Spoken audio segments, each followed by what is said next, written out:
प्रणाम आचार्य जी। आचार्य जी, कल गुरु गोविंद जी की जयंती है, तो हम उन्हें आदर्श रूप में कैसे स्थित करके अपने जीवन को बेहतर बना सकते हैं। जैसा कि आपने भी बोला है गीता दीपोत्सव में भी कि युवा के पास ऊर्जा तो है बट सही आदर्श नहीं है। हमने आदर्श गलत लोगों को बना रखा है जो कि लगातार भोगवादित्व को प्रेरित करते हैं। तो हम हम्म। कैसे कर सकते हैं अपने जीवन को बेहतर और ऊंचा उठ सकते हैं, उत्कृष्टता पा सकते हैं जीवन में जी। देखो,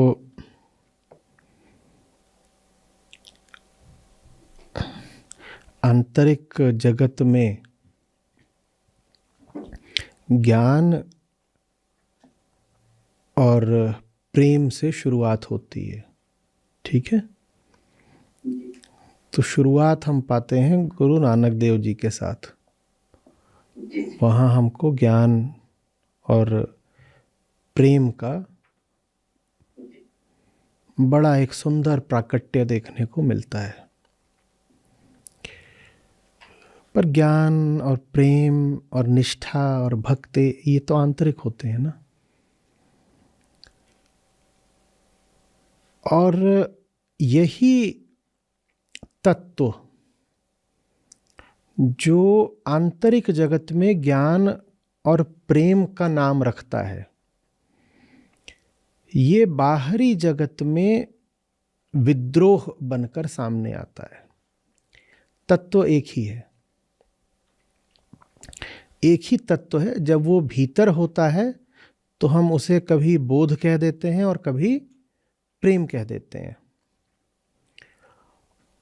और जो भीतर बोध है, प्रेम है, वही जगत में, समाज में अन्याय अनाचार के विरुद्ध विद्रोह बनकर सामने आता है।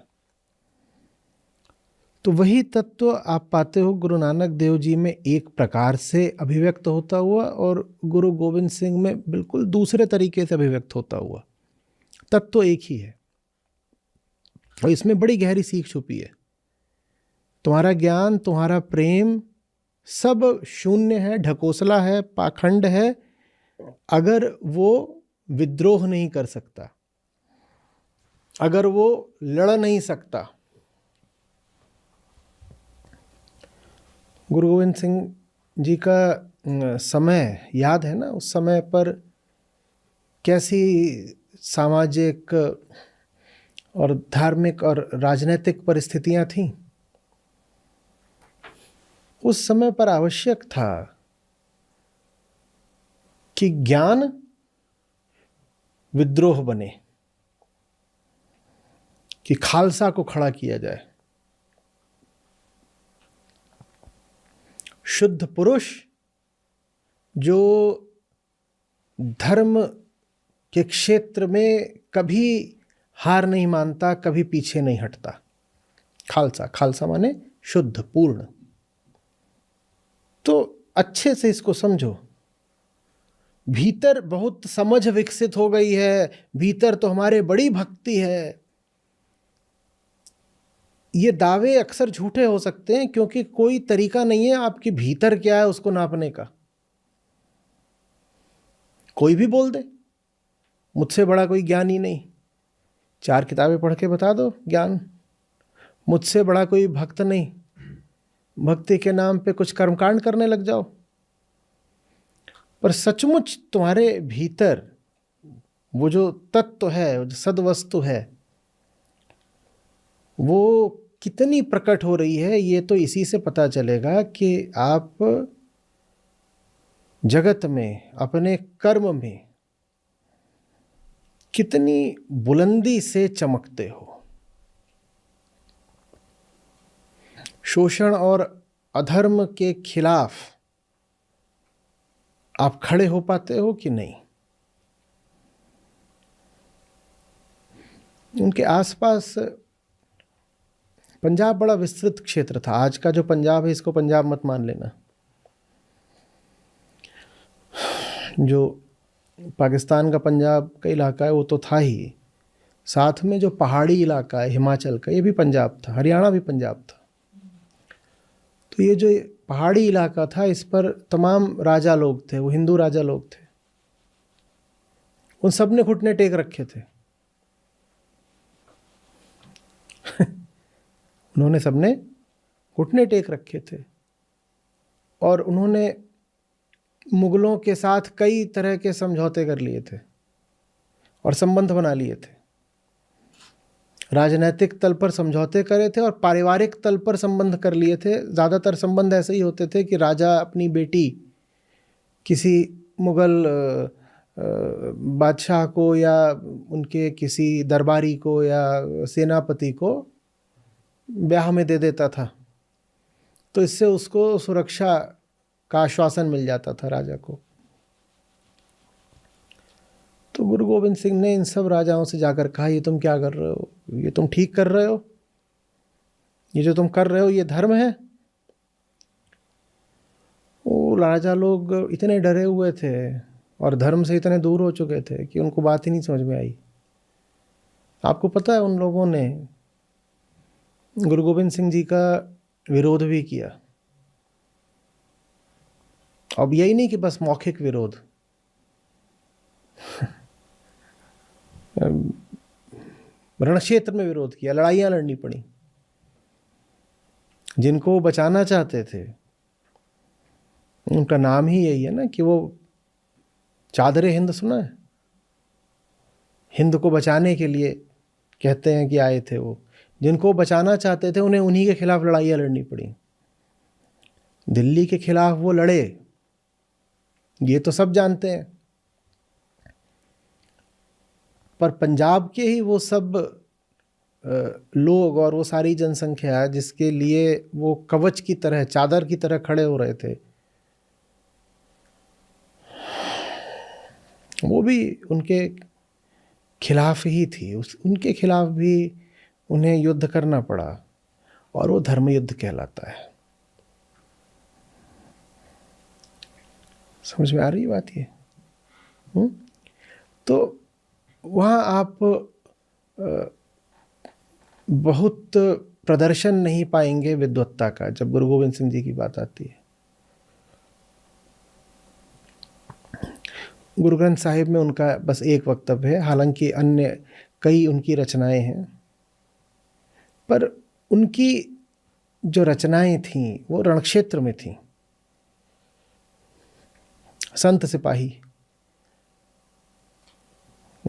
श्लोक हमेशा कलम से नहीं लिखे जाते, कई बार तलवार से भी लिखे जाते हैं।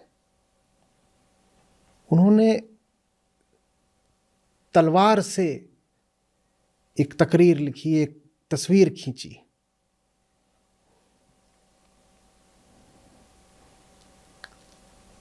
समझ में आ रही बात ये?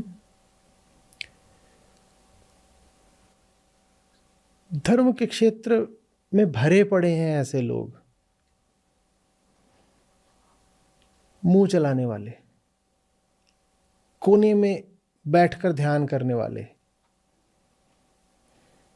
एकांत मनन और चिंतन करने वाले।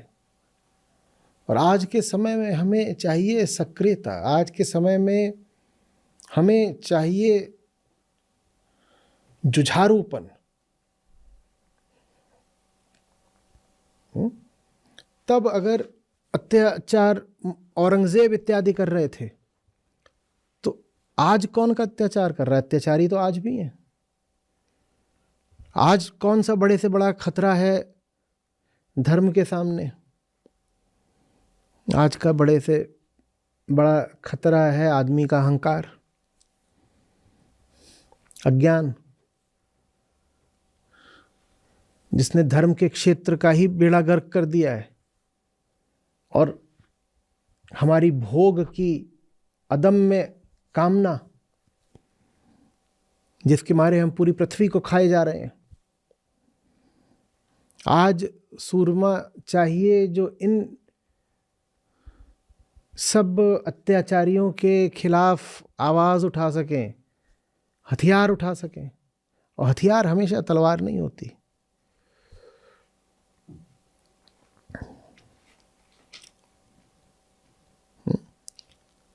पर रण क्षेत्र आज भी है। और जो अपने आप को ज्ञानी बोलते हो, धार्मिक आध्यात्मिक बोलते हो, प्रेमी बोलते हो, भक्त बोलते हो, उन पे सबसे बड़ा दायित्व है कि वो मैदान में उतरें, बड़ी से बड़ी कीमत अदा करें। सिख गुरुओं ने जो बलिदान दिए हैं उनसे तो आप परिचित ही हैं। चाहे वो साहबजादों की कुर्बानी हो, चाहे व्यक्तिगत तौर पे उन्होंने जितने कष्ट झेले, उन सब कुर्बानियों की आज भी बहुत ज़रूरत है। बस दुश्मन का नाम बदल गया है। और दुश्मन कोई व्यक्ति ही हो ये ज़रूरी नहीं होता ना, दुश्मन कोई वृत्ति भी तो हो सकती है। आज जो साधारण जनमानस, आम आदमी के भीतर जो भयानक भोग वृत्ति दहका दी गई है, वो इस युग का नरक है। वही अत्याचारी है, वही हमारा रोग है, वही हमारा शोषक है। उसके खिलाफ लड़ना पड़ेगा।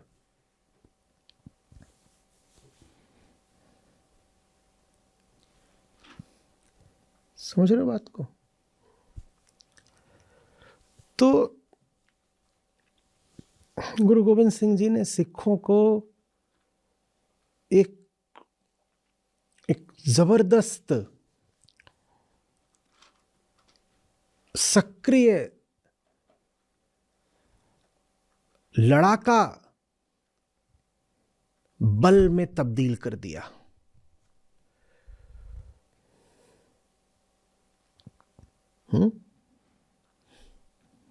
और वो पूछा करते थे, कहते थे अगर तुमको सचमुच अमृत समझ में आया है तो तुम मेरे साथ क्यों नहीं हो। अमृत माने सत्य, अमृत माने आत्मा। बोलते थे अमृत अगर समझ में आया है तो मेरे साथ क्यों नहीं हो, और अगर मेरे साथ हो तो बड़ी से बड़ी कुर्बानी तुमको देनी पड़ेगी। वो इम्तिहान लेते थे।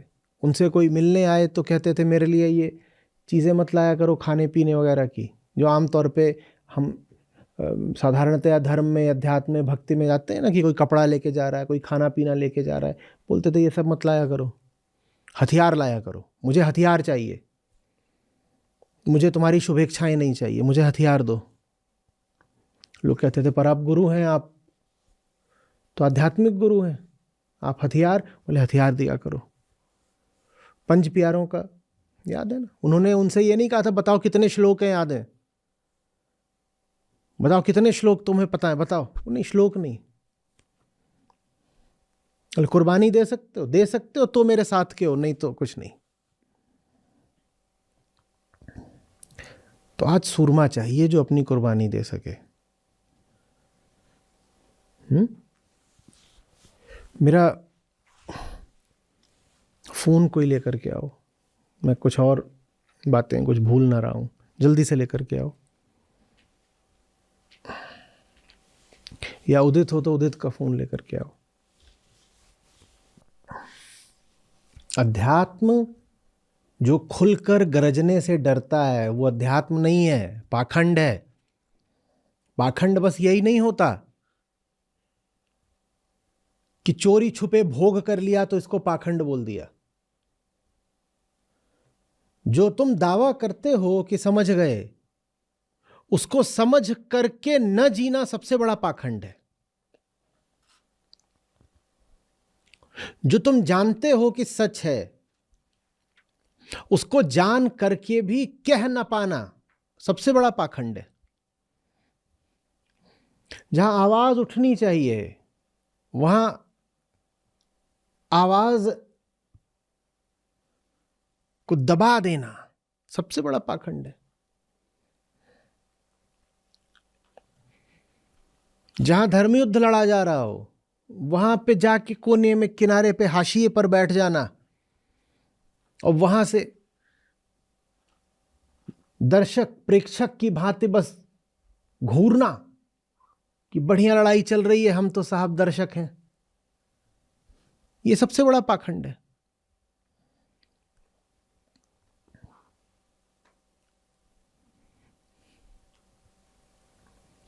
समझ रहे हो बात को? और हम अपनी कायरता वगैरह छुपाने के लिए ना, कायरता को बड़े मीठे मीठे नाम दे देते हैं।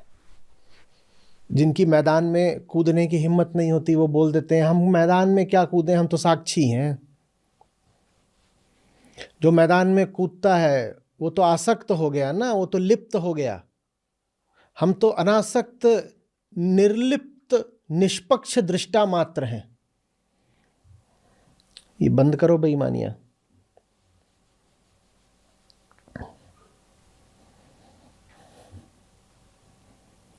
समझ रहे हो बात को?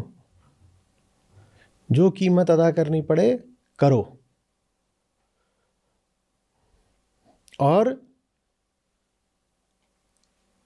अन्याय के विरुद्ध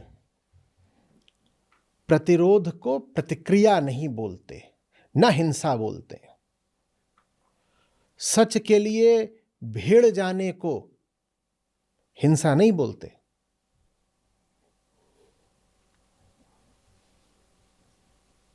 न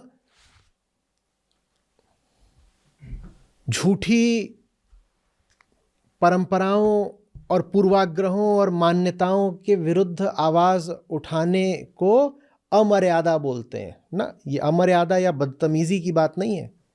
झूठ के खिलाफ हम बोलेंगे, खुलकर बोलेंगे, इसमें मर्यादाहीनता क्या है?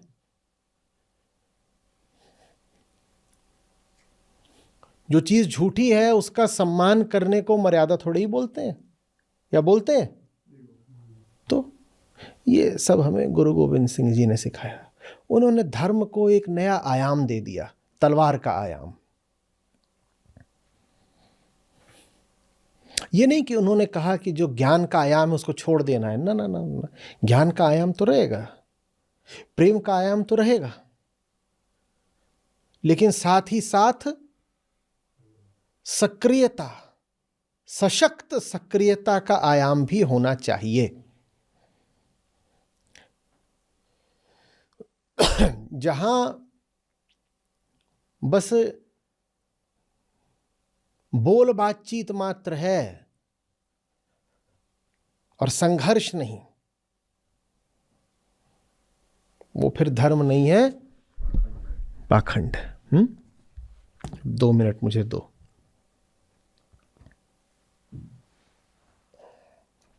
कुछ, अरे ये मैं कैसे भूल सकता हूँ, कैसे भूल सकता हूँ। इस पे तो हमने सत्र करा है कई बार और पूरी पूरी चर्चा करी है।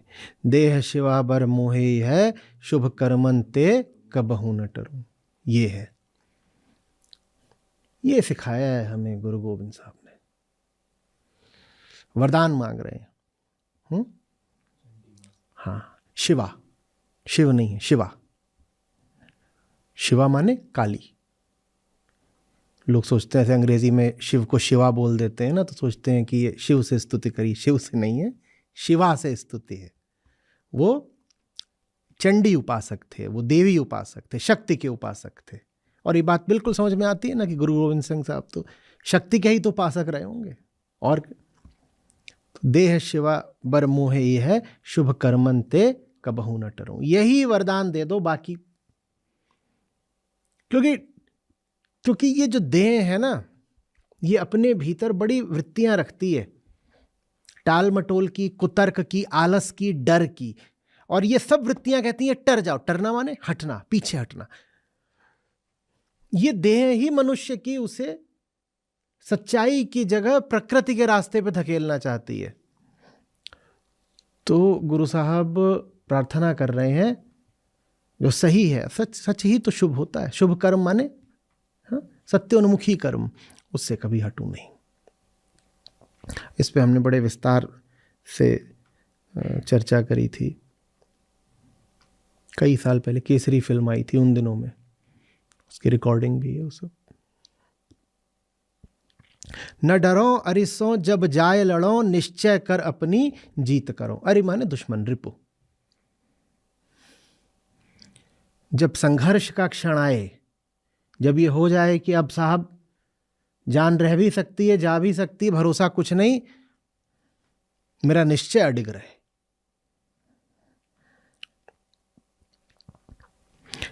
ये श्री दशम ग्रंथ साहिब से है, चंडी दीवार।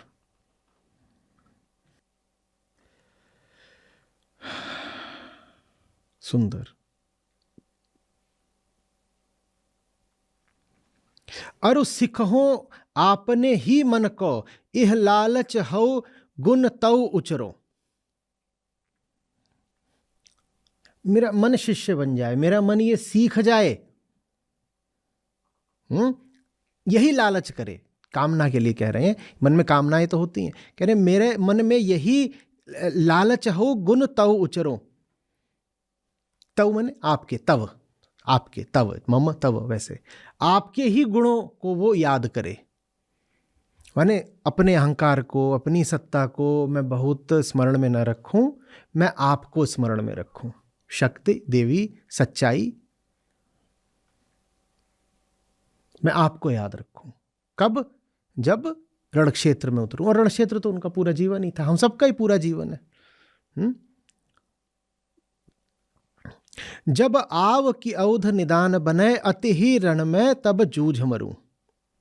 और जब जाने की अवधि, जो क्षण आए, हाँ, तो मैं रण में ही, इससे अच्छा अंत मेरी जीवन यात्रा का नहीं हो सकता कि रण क्षेत्र में ही मैं आखिरी सांस ले लूं, जूझते हुए ही। ये है गुरु गोविंद साहब।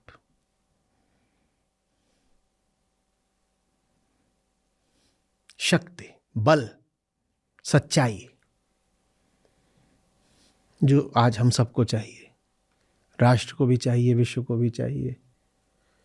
क्योंकि आज के समय सुविधाएं इतनी बढ़ गई हैं कि जूझ पड़ना बड़ी महंगी बात हो गई है।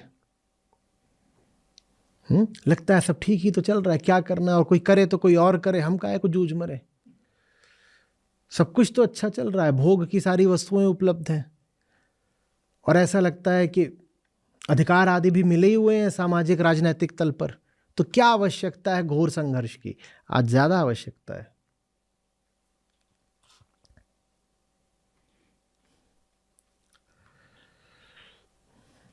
बीस वर्ष की आयु में यह शब्द कहा गया था। अब बताओ क्या करना है? क्या आयु शुभंकर? 20 वर्ष। 20 वर्ष में वो कह रहे हैं कि जूझ मरूं, देह शिवा वर मोहे ही है, मैं जूझ मरूं, और नहीं मैं कुछ मांग रहा, जीवन नहीं मांग रहा, सही मृत्यु मांग रहा हूं।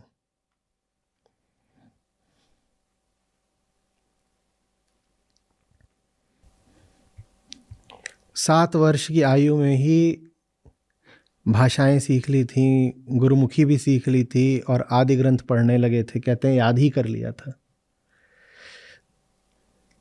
ब्रज, फारसी, संस्कृत में निपुणता हासिल कर ली थी, और ज़रूरत नहीं कहने की कि शस्त्र कला भी, और ये सब बिल्कुल कम उम्र में।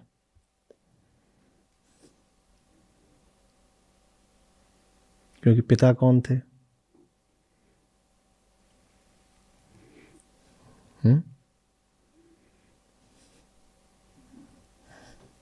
अब सबको नहीं मिलेंगे गुरु तेग बहादुर जैसे पिता, पर नहीं भी मिले हों तो हमारे पास संतों के, गुरुओं के वचन तो है ना। हम उनको पिता समान मान सकते हैं, हम उनसे सीख सकते हैं।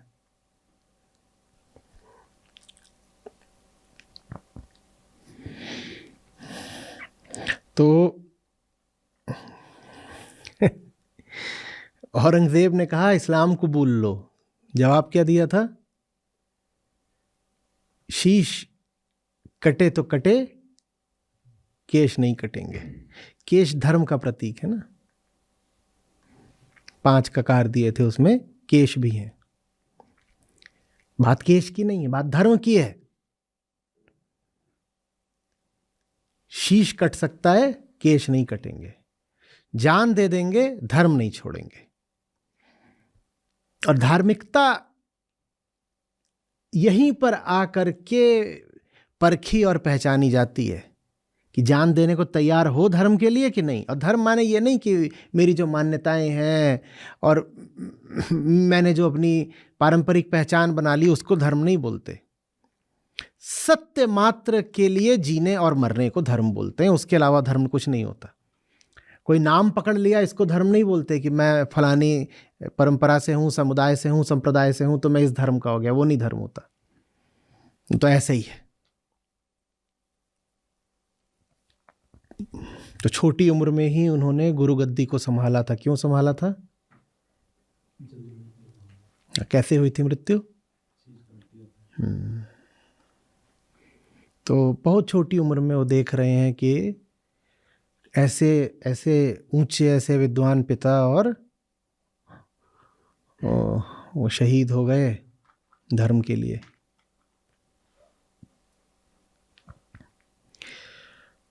और कहानियां हैं जिनका सार ये है कि देख रहे थे कि आम आदमी कितना कमजोर है, संघर्ष से, विद्रोह से, उठ खड़े होने से कितना घबराता है। तो बोले इन पे कैसे ज्ञान फलित होगा, इन पे कैसे आदि ग्रंथ सफल होगा जब इनके भीतर इतना डर भरा हुआ है। जो डरा हुआ है वो सच को समझना तो छोड़ दो, सुनेगा भी कैसे? बोले इनके लिए तो अभी जरूरी है कि इन्हें ललकारना सिखाया जाए, खड़े होना सिखाया जाए। कितनी सुंदर बात। तुम शस्त्र से लड़कर नहीं जीतोगे, तुम आत्मबल से लड़कर जीतोगे। शस्त्र बाद में आता है, पहले भीतर का बल आता है। और भीतर का बल क्या आपको कहते हैं उपनिषद, कहां से आता है? आत्मा से आता है। आत्मा ही बल है। और जिसके पास बल नहीं है तो नायम आत्मा बलहीनेन लभ्यो। बोले आत्मा ही तुम्हें जीवन संघर्ष में विजयी बनाएगी।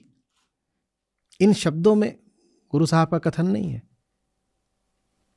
पर बात वही है पीछे जाकर के अगर समझोगे तो। शस्त्र बाद में आता है, आत्मबल पहले आता है। आत्मबल है तो शस्त्र भी काम आएगा।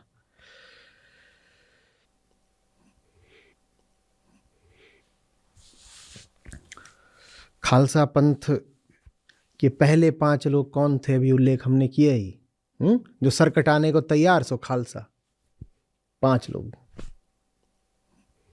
यही परीक्षा ली थी, सर कटेगा ठीक है, कोई बात नहीं, जाओ तुम भी कटा के आओ।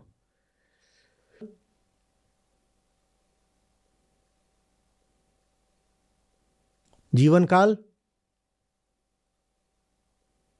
कितने वर्ष जिए? 41 बस।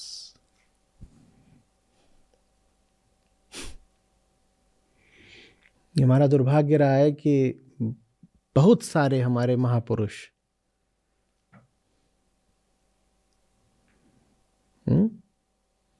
जो संघर्ष उन्होंने हमारे लिए लड़े, वो स्वयं उस संघर्ष में अपनी आहुति दे देते हैं।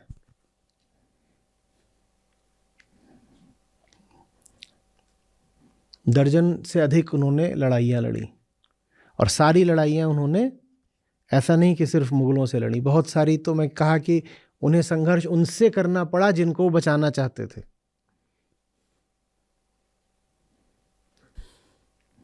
चारों बेटे खोए, अपनी माता को खोया, अन्य संबंधियों को खोया, और ये सब होने के बाद भी कई वृतांत हैं जहां वो कहते हैं कि मैं तुमको व्यर्थ ही लड़ना नहीं सिखा रहा हूं, जब और कोई तरीका ना बचे तब शस्त्र उठेगा। लेकिन ये नहीं होना चाहिए कि तुम कायर हो गए। पंज प्यारों का नाम लिखिएगा आप सब लोग आज। कौन थे, कहाँ से थे? अभी हम ये सब तो बात भी नहीं कर रहे हैं कि जाति प्रथा को कैसे तोड़ा उन्होंने, अंधविश्वास को कैसे चुनौती दी। जो आसपास के राजा लोग उनसे खफा हुए थे, उसमें एक कारण ये भी था कि देखो इन्होंने तो जो तथाकथित निचली जातियां हैं उनके लोगों को भी इकट्ठा कर दिया है और उनको व्यवस्थित ऑर्गेनाइज कर दिया है और उनके हाथों में हथियार दे दिए हैं, और वो लोग अब अन्याय और अधर्म के खिलाफ खड़े हो रहे हैं। तो जो सामाजिक पक्ष है, जो समाज सुधार का पक्ष है, गुरु गोविंद सिंह जी का, उस पर भी विचार करिएगा। और अच्छा हुआ ये प्रश्न पूछ लिया।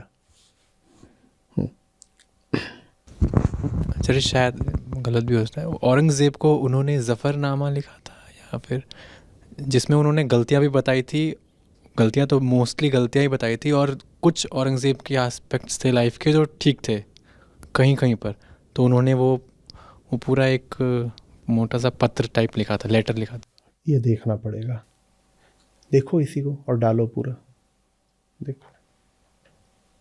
सर, माय क्वेश्चन इज़ कि उन 5 ककारों का आज की डेट में क्या सिग्निफिकेंस है? तो उस समय बहुत था जी। उस समय ना बहुत था। कारण समझो, उस समय की परिस्थितियों में प्रवेश करो थोड़ा। मुगल सल्तनत अपने पूरे रुआब पर थी।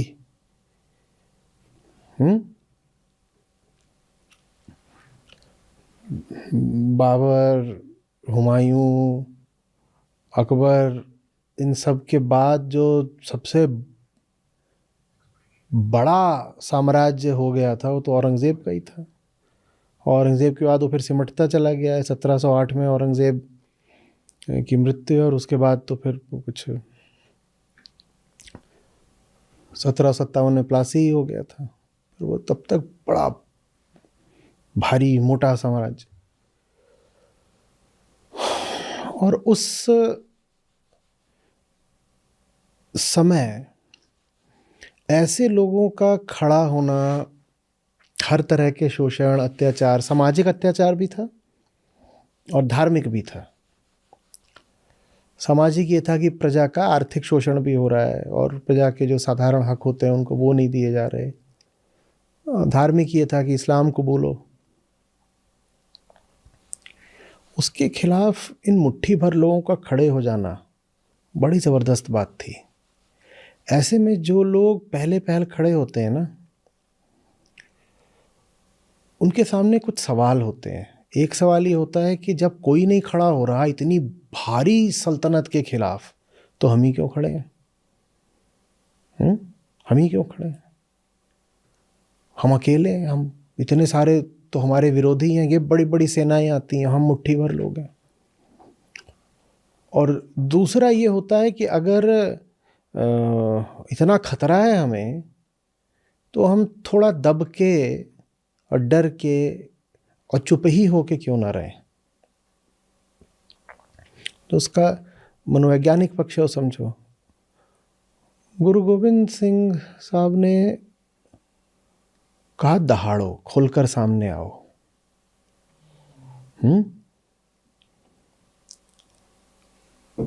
ये जो केश हैं ये दहाड़ है, उद्घोषणा है। अब तुम छिप नहीं सकते, तुम छिप भी नहीं रहे हो और तुम अपने संख्या बल का अपने दुश्मनों को भारी एहसास भी करा रहे हो। क्योंकि जहां केश है फिर वहां पर पगड़ी भी है, और तुम शान के साथ खड़े हो गए हो पगड़ी धारण करके।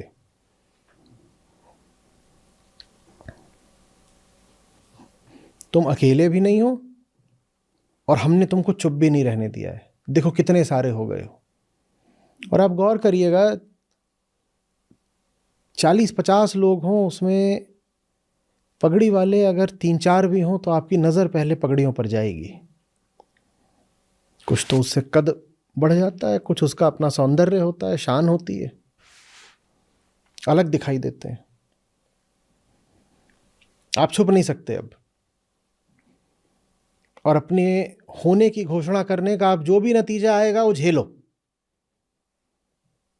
झेलो जो भी हो गया है। तो ये बड़ी बात है कि सर पे रख के चलो अपनी असली पहचान।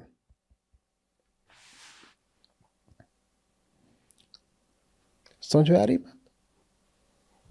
यही चीजें आप फिर कड़े से भी जोड़ सकते हो। कंघा तो आप समझ ही रहे हो, अब केश है तो कड़े से भी जोड़ सकते हो, कृपाण से भी जोड़ सकते हो।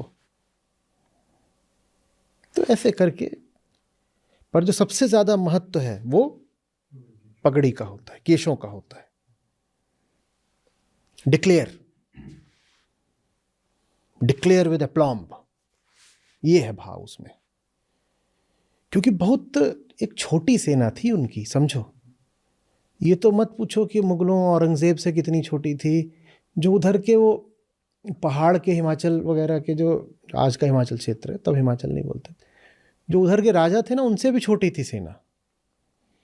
और कोई बहुत समृद्ध सेना उनकी नहीं थी। ऐसा थोड़ी है कि जो समाज के सबसे उच्च शिक्षित लोग थे वो उनके पास आ रहे थे, या जो समाज के सबसे दबंग लोग थे, या जो सबसे धनी लोग थे, वो लोग उनके पास आ रहे थे। जब भी कोई नया धार्मिक केंद्र शुरू होता है ना, एक नई धारा फूटती है, तो आरंभ में उसमें जो दमित लोग होते हैं, ठीक है, जिनके साथ समाज ने अन्याय किया होता है, जिनके पास धन, शक्ति, सामर्थ्य नहीं होता, पहले वही लोग आते हैं। तो गुरु साहब के पास ही पहले ज़्यादा वही लोग आए थे। तो अब ऐसे लोगों को लेना और उनको आत्मविश्वास दिलाना और उनको एक लड़ाका सेना, एक फाइटिंग फोर्स में तब्दील कर देना, इसके लिए ज़रूरी था कि उनको एक बड़ी गौरव भरी पहचान दी जाए। वो गौरव भरी पहचान दी गई। रखो, ये है, हाथ दिखेगा तो कड़ा दिखेगा, हाथ कटे तो कटे, कड़ा नहीं उतरेगा, और सर कटे तो कटे, पगड़ी नहीं उतरेगी। सबको बता दो, सबको जता दो, कांप जाए दुश्मन, खुली उद्घोषणा है। जो भीतर से हो वो बाहर भी तो प्रकट हो, और गरज के प्रकट हो, ये बात थी।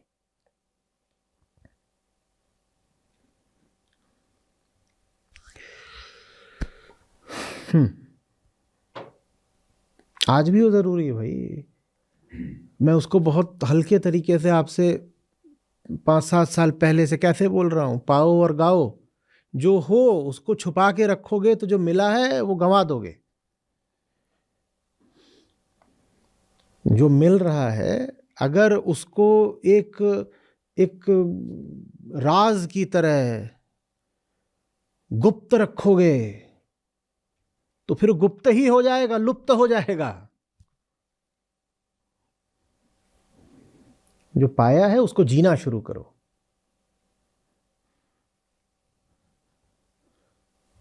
ज्ञान दहाड़ता है, शर्म से लुका नहीं रहता है कहीं पर कि छुपे हैं, ज्ञान बहुत है पर छुप छुप के हम जी रहे हैं और बोलेंगे नहीं, अपनी पहचान सामने नहीं लाएंगे,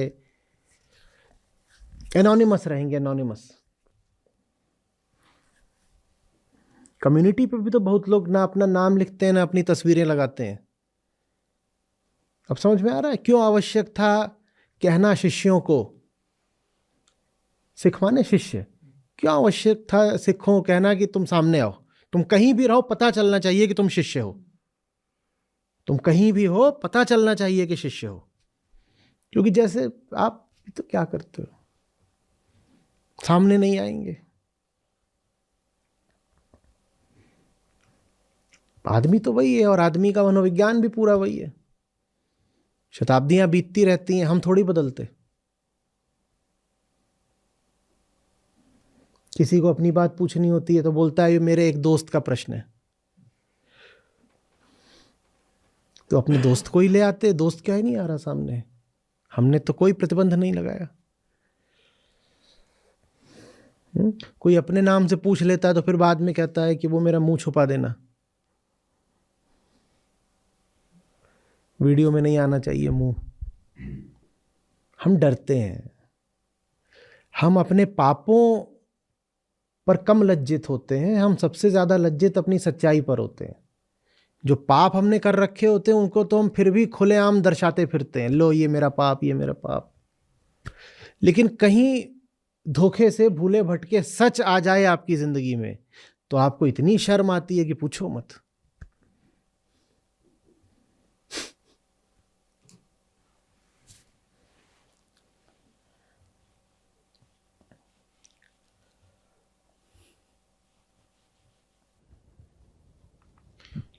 सर अभी आपने बोला ज्ञान दहाड़ता है, लेकिन सेशन में एक पॉइंट आया था अधजल गगरी छलकत जाए, तो हम तो अभी ज़ीरो पे अरे ही हैं। छलको मत, पर कम से कम शर्म के मारे चुप भी मत हो जाओ। और अधजल गगरी तो तुम्हारी गगरी भरेगी कब? ज्ञान कभी पूर्ण तो होता नहीं। ये तो अपने आप को बड़ी सुविधा दे दी कि जब भी कभी संघर्ष का क्षण आए तो कह दो मैं तो अधजल हूं। मालूम है ना, जब फौज के लिए भर्ती होती है तो बहुत सारे यही बोल के बच जाते हैं कि मैं तो बीमार हूं, मेरी सेहत अभी आधी है, माने मैं अधजल हूं। तो अपने आप को आधा अधूरा कहना, कमजोर कहना या बीमार कहना बड़े काम की, बड़े उपयोग की, बड़े स्वार्थ की बात होती है। मजा आ जाता है बिल्कुल। भाई जो हट्टे कट्टे हो और जो स्वस्थ हो वो जाकर के संघर्ष करें। मैं तो अधजल हूं, मैं तो अस्वस्थ हूं, मैं अभी पूरा नहीं हुआ हूं, तो मैं थोड़ी संघर्ष करूंगा, मैं तो बीमार हूं, मैं तो अभी पूरा नहीं हुआ, मैं तो अभी पका नहीं, मैं तो अभी पका नहीं। जाओ माली फूलों को तोड़ो, मैं तो अभी कली हूं, मुझे मत तोड़ना, मैं तो अभी कली हूं। अरे 70 साल की कली।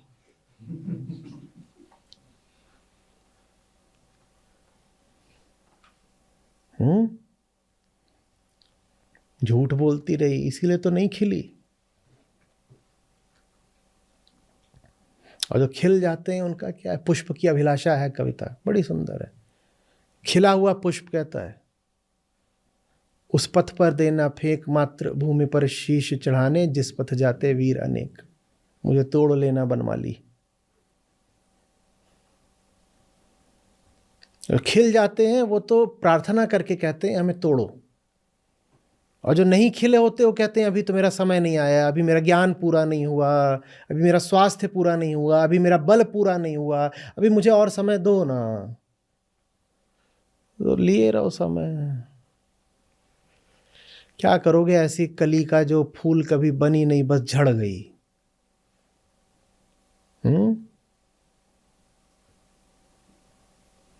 फूल भी वही कली बन पाती है जो टूटने को तैयार होती है। जो टूटने को तैयार नहीं, वो कली फूल कभी नहीं बनेगी। जानते हो भाषा में भी यही बोलते हैं, कली का चटकना। कहते हैं कि अगर बहुत शांति हो, निस्तब्धता हो, तो कलियों के चटकने की आवाज भी सुनाई देती है। कली जब चटकती है तभी फूल बनती है। आप चटकने को राजी ही नहीं हो रहे कि हाय हाय दर्द होता है, बहाने और बनाते हो, तो फूल कैसे बनोगे?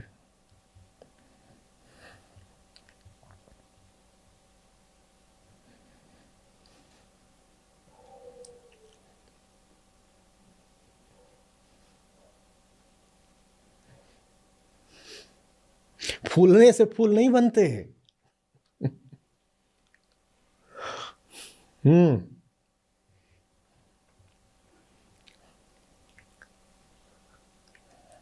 बोलिए बोलिए।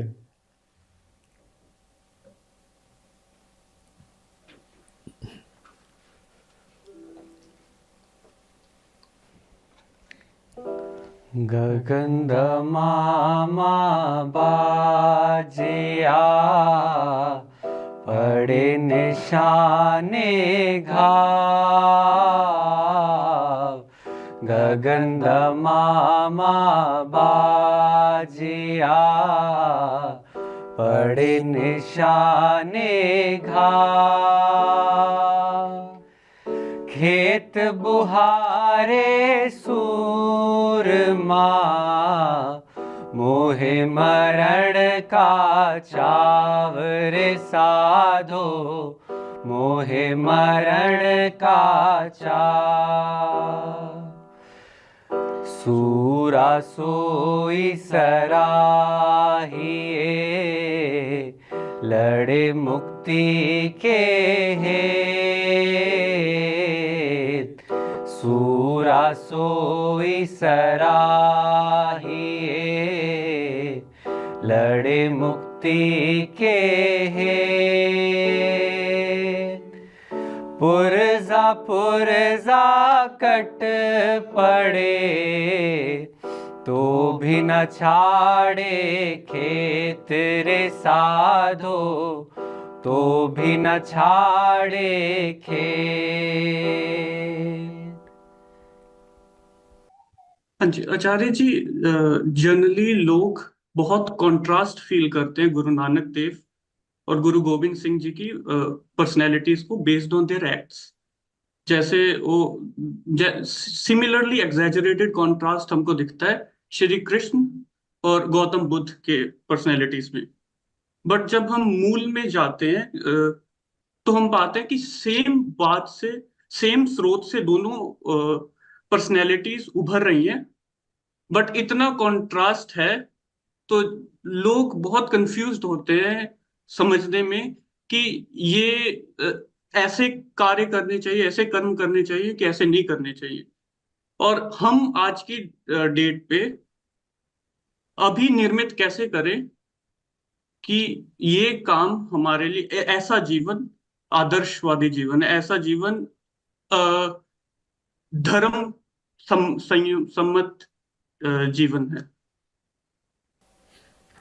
देखिए, इसकी हमने आज बात करी है ना, वही तत्व है। मन में जब वो रहता है तो कभी आप ज्ञान मार्गी कहलाते हो, कभी प्रेम मार्गी कहलाते हो, निर्भर करता है कि कैसे आपने अभिव्यक्त किया। लेकिन वही तत्व जब जगत से आपके संबंधों में दिखाई देता है तो उसमें संघर्ष तो होगा ही।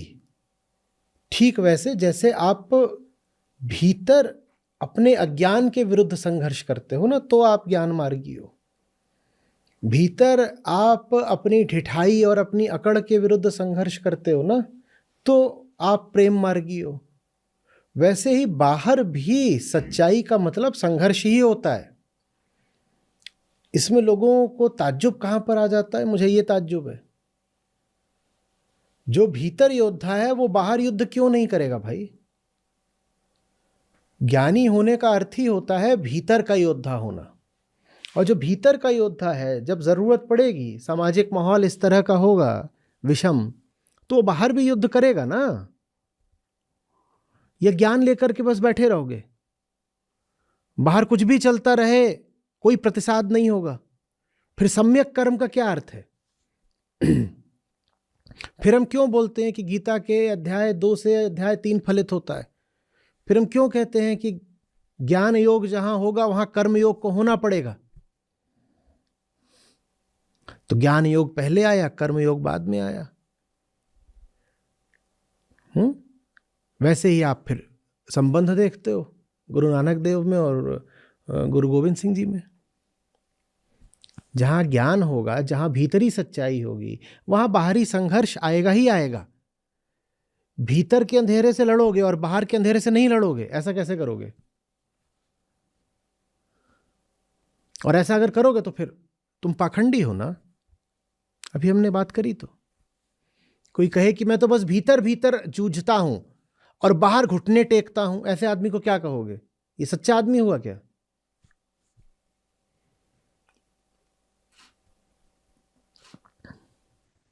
तो आचार्य जी, ये कहना सही होगा कि गुरु नानक देव जी का जो आध्यात्मिक विरोध था संसार में भी, वो पाखंड को एक तरह से ब्रेक करना, ध्वस्त करना। जैसे उनकी कथाएं थी कि हरिद्वार में वो जाके हाँ, वेस्ट की तरफ पानी फेंक रहे हैं। वो सारी ही कथाएं देखो संघर्ष की ही तो है ना। चाहे वो गंगा से संबंधित हो, चाहे काबा से संबंधित हो, वो कर क्या रहे हैं? संघर्ष ही तो कर रहे हैं ना। बस वो उस समय पर हमें सशस्त्र संघर्ष के रूप में नहीं दिख रहा है। लेकिन फिर सामाजिक परिस्थितियां बदलती हैं। पहले गुरु 10 गुरु के बीच में गंगा में काफी पानी बहा, परिस्थितियां बदली हैं भाई। औरंगजेब से पहले के जितने मुगल थे वो उतने कट्टर नहीं थे, चीजें बदली। तो उन बदली हुई परिस्थितियों में फिर सत्य संघर्ष के रूप में सामने आता है। देह शिवावर बोहे, ये है। तभी पांच जो कक्का बोलते, कड़ा केस, ये मुगल की वजह से आया, गुरु नानक ने नहीं दिया था। समय समय पर समय अनुसार अभिव्यक्ति दी जाती है। जो चीज एक समय पर जरूरी होती है वो दूसरे समय पर जरूरी नहीं होती है। सत्य के दो पहलू होते हैं, एक होता है काल निरपेक्ष, एक काल सापेक्ष। जो काल निरपेक्ष है उसी को अकाल बोलते हैं, ठीक है। और एक होता है कि कालानुसार काल अपने आप को अभिव्यक्त करता है। जो अकाल है वो काल के अनुसार अपने आप को अभिव्यक्त भी करता है। तो कुछ बातें ऐसी होती हैं जो सब समय पर लागू होंगी, वो बातें कालातीत हैं या अकाल हैं। वो बातें समय बदलता रहे, वो बातें हमेशा सच रहेंगी। लेकिन जो कर्म करे जाते हैं वो कालानुसार करे जाते हैं, वो काल सापेक्ष कर्म होते हैं। उदाहरण के लिए हम बात कर रहे हैं, अभी कोई बाहर से आकर के लग जाए कि नहीं ये सत्र नहीं हो सकता, तो हम उसका विरोध करें कि ना करें? करना पड़ेगा ना। यही वो ना आया होता तो हम विरोध नहीं करते, हम यहां बैठ करके अपना ज्ञान चर्चा करते और भजन सुनते। यही ज्ञान चर्चा, यही भजन, अभी कोई बाहर खड़ा हो जाए कि हम ये बातचीत नहीं होने देंगे, यही ज्ञान चर्चा, यही भजन फिर संघर्ष में बदले कि ना बदले? बदले कि ना बदले? बदलना जरूरी है ना। हाँ, तो कालानुसार फिर सत्य की अभिव्यक्ति बदलती है, जबकि सत्य एक ही है। सत्य स्वयं अकाल है, पर काल के अनुसार उसकी अभिव्यक्ति बदलती है। आज का वीगनिज्म और आज का आंतरिक विरोध वही है जो गुरु गोविंद सिंह जी ने मुगलों के साथ लड़ा और गुरु नानक देव जी ने पाखंड तोड़ने में। बिल्कुल, सब महापुरुषों ने जो लड़ाइयां लड़ी हैं अपने अपने समय में, वो एक ही सत्य की अभिव्यक्ति थी। और आज भी हमें जबरदस्त लड़ाई लड़नी, और आज की लड़ाई आज की ही होगी, वो अतीत की नहीं हो सकती। जो अतीत की लड़ाइयाँ थी वो अतीत की थी, आज की लड़ाई तो आज के समय के अनुसार होगी ना। आज क्या चुनौतियाँ हैं, आज कौन सी चीज़ें हैं जो इंसान को बर्बाद कर रही हैं, आज कौन सी चीज़ें हैं जिसने इतनी प्रजातियों को विलुप्त कर दिया। और दुनिया भर में आप आंकड़े तो सब जानते ही हो ना, जितनी देर में हमने बात करी है इतनी देर में सैकड़ों प्रजातियां जीवों की विलुप्त हो गई। हम जानते हैं इतनी देर में कितने लाख पशु कट गए, सिर्फ हमारी चर्चा के दौरान ही। ये महाअधर्म है, और यही जो महाअधर्म है जिसका संबंध हमारे भीतर जो उपभोग की, कंजम्पशन की वासना है उससे है, वही पृथ्वी को एकदम आखिरी विनाश के कगार पर ले आया है। आप जानते हो क्लाइमेट चेंज मात्र नहीं है, ये मास एक्सटिंक्शन है। तो आज एक संघर्ष होगा, वो नया होगा, बाहर से दिखने में नया होगा, पर वस्तुतः भीतर से वो उसी संघर्ष की धारा में है जो संघर्ष चेतना के पहले क्षण से शुरू हुआ था। श्री कृष्ण कहते हैं ना अर्जुन को कि ऐसा तो कभी था नहीं कि तुम नहीं थे मैं नहीं था। तो संघर्ष तब से चल रहा है। अगर श्री कृष्ण भी है, अर्जुन भी है, तो कुरुक्षेत्र भी है। संघर्ष तब से चल रहा है, बस उस संघर्ष के तौर तरीके, नाम बदलते रहते हैं, लेकिन संघर्ष तो है। मूलतः संघर्ष प्रकाश और अंधकार के बीच में, धर्म अधर्म के बीच में, ज्ञान अज्ञान के बीच में। ठीक है, तो दो बातें याद रखनी है। पहला, संघर्ष से पीछे मत हटना। दूसरा, अतीत की लड़ाइयां आज मत लड़ने लग जाना। तो पहला तो ये, लड़ने से कतराना मत, और दूसरा, झूठी लड़ाई मत लड़ने लगना। जो आज की लड़ाई है वही काफी है भाई, तुम अतीत की लड़ाई काहे को उठा लाए? और अतीत की झूठी लड़ाई लड़ने का मतलब ही यही है कि जो आज की सच्ची लड़ाई है तुम उसे पीठ दिखा रहे हो। आज की लड़ाई अगर तुम ईमानदारी से लड़ना चाहते तो तुम पीछे की बातें कैसे उठा लाते कि उन्होंने ऐसा करा तो हम भी ऐसा करेंगे। इतने महापुरुष है, सबने दुनिया भर में अलग अलग तरह की चीजें करी हैं, तुम कह रहे हो मैं उन्हीं बातों को दोहराऊंगा कर्म में। अरे भाई, उनका कर्म मत लो, उनका सत्य लो। कर्म तो कालानुसार बदलता है, बदलना पड़ेगा उसे। हम सत्य लेंगे उनसे, हम ऐसा कुछ लेंगे जो काल के साथ नहीं बदलता, जो अकाल है, हम वो लेंगे उनसे। और आज जो हमारे समक्ष स्थितियां हैं, उन स्थितियों में जो सही संघर्ष है, हम उस लड़ाई में उतरेंगे। शुभ कर्मन से कबहू न टरूं, कभी पीठ न दिखाऊं, और निश्चय कर अपनी जीत करूं।